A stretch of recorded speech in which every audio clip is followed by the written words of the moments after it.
Hey everyone, welcome to another installment of Panel to Panel, brought to you by 5geeks.blog. Today we're going to review Star Wars 44 from the Marvel Comics Star Wars line. Ever since Disney purchased Lucasfilm, which included Star Wars, we've seen a lot of Star Wars merchandise out there, more than ever, novels, comic books, and the big selling point now, unlike with the old expanded universe comics from Dark Horse, when they had the license, is this idea that everything is canon now. So we're left with this idea that, all this supplementary material, the comic books, the novels, the TV shows, they're right up there with the movies now. They really happened. I know we're talking about a fictional thing here, but that's the idea. It all happened. So as we read this as fans, we're supposed to think that, okay, all right, this is officially part of the Star Wars story. So with that in mind, let's jump into this full geek. So we start off with the cover here. I kind of like the cover, actually.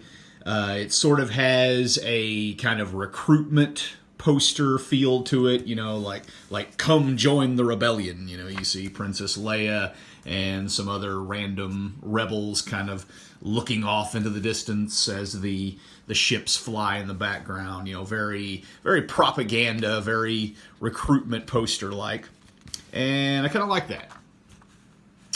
So then we get kind of the crawl thing. And we find that, we see a lot more elements from Rogue One being folded in now that, that movie is out and part of the canon. And, it says new alliances are formed every day as they're trying to, build up the rebellion. So let's talk about the artwork a little bit. Let's see, who does the artwork here? Salvador Larroca.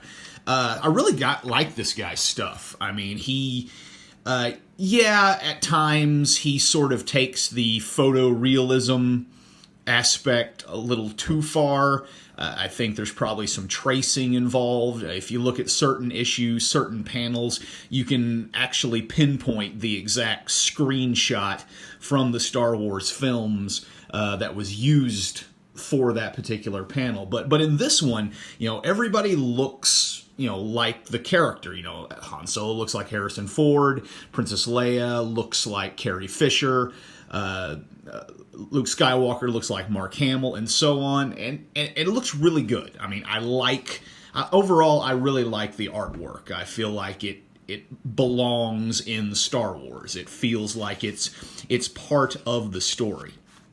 So we've got Princess Leia, Han, Luke, on the Mon Calamarian homeworld, Mon Cala, and they're trying to convince the Mon Calamarians to really step up their participation, their involvement in the rebellion, and so forth.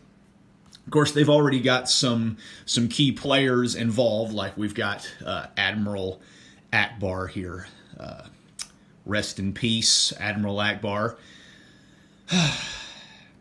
Yeah, why have Ackbar in here? Well, he's recognizable from the original trilogy. He's a fan favorite, but if you watch The Last Jedi, he wasn't treated very well. He kind of had a off-screen death, very unceremonious, that kind of thing. Leia was injured, Ackbar was killed, and Vice Admiral Holdo was put in charge. Wah, wah. Anyway, so they're trying to convince the Mon Cal to join up with the rebellion in earnest, bring their fleet in and all of that. We have some kind of neat character moments with Han Solo. We see him being kind of a smuggler, a bit sneaky, blowing up some some stormtroopers and that kind of thing. But, and, you know, we see Leia, you know, doing her thing, you know, being kind of a diplomat. You know, we understand that's something she would be good at. But all in all, it's just kind of boring. And this is something that I feel has kind of plagued the Star Wars comics for a while. The main series, you know, which we're at 44 issues here, it's just kind of boring. Because the whole thing here is that this is supposed to fill the 3 years gap between A New Hope and The Empire Strikes Back. And it just seems like they are milking that span of time for everything they can. I mean, what really happened during those 3 years? I mean, obviously they did something. I mean, you know, they didn't just, you know, sit around for 3 years doing nothing. But at the same time, it's like they're just stretching out this period of time way more than they should have. You know, I would have rather have them done something like, you know, really had a focused plan. You know, maybe 12 issues, year one. You know, I mean, almost do it in real time, month by month. So by issue 36, you have completed the 3 years between A New Hope and Empire, and then move on to other things. You know, the year between Empire and Jedi, for example. But, of course, the thing I think what they really want to do is get into that big 30-plus year gap between Return of the Jedi and The Force Awakens. But I'm thinking they're having to kind of hold off on that until the new trilogy is complete. So as a result, we're stuck with these plodding along, kind of boring stuff in this endless 3-year gap between A New Hope and The Empire Strikes Back. And I, for one, am kind of bored of it. And I'm thinking maybe I'm not the only one that feels like something needs to be done with the Star Wars line to kind of liven it up. It's recently, you know, came out that there's been some shakeups with the editorial department with the Star Wars line. You've got Heather Antos here, the assistant editor, who is leaving Marvel, moving on to some sort of video game e-betting website position, which, you know, you got to wonder, you know, you're working on Star Wars. I mean, what could they have possibly offered, you know, to lure you away from Star Wars? Well, there's a bit of controversy around Miss Antos. You know, if you look at some of the things you've seen involving her, you go on Twitter, kind of had a bit of an argument with Star Wars fans as to who's the better character, Boba Fett or Rose Tico, which, I mean, everyone's entitled to their opinion. But, you know, if you're in this kind of a position, I mean, you know, who are you to dictate to the fans what characters they should like and not like? And then the editor, Jordan D. White, recently came out that he's effectively switching places with the X-Men editor, Mark Panacea, which, again, you know, the X-Men, you know, that's pretty high profile in itself. I mean, it's the X-Men. You know, they were once the, you know, flagship property of Marvel. But, I mean, again, it's Star Wars. So to go from Star Wars to the X-Men, I almost feel like that's kind of a demotion. So We've got shakeups in editorial. Maybe someone at Lucasfilm would like to see, something different going on, because this series, and, it's not that the writer, Kieran Gillen, I feel like he's trying, he's stuck in this 3-year gap and has to keep stretching it and milking it for what it's worth. But, at least the pictures are pretty to look at. If you go back through the series, find the Journals of Obi-Wan Kenobi issues, because those were great. Probably some of the best issues of the entire series. So we've got some things here. And this is a little cringy. I just had to point this out. Luke's kind of down. I'm not really in the mood for drinking, Han. And Han says, I'm going for a drink. And Luke's having a milk.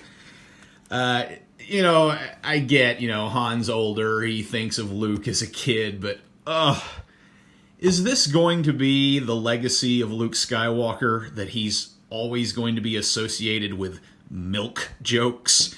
I mean, it was bad enough in A New Hope, Aunt Beru serving the blue milk, and now we've got the green milk milking the sea creature incident in The Last Jedi. Luke and milk jokes. Just what the galaxy's savior deserves. Milk jokes. Anyway, so, yeah. Star Wars 44, not bad or anything, but just kind of boring. And that's kind of where we are with the Star Wars comic line. It's just kind of plodding along, kind of boring. Not that there aren't good issues, like I said. Go back, find the Journals of Obi-Wan Kenobi issues that they did. Those were really good. But luckily, this isn't the only Star Wars series out there. I mean, honestly, if money's tight and you love Star Wars and you can only afford one title, forget this one. Forget the so-called main title. Get this bad boy right here. Darth Vader by Charles Soule.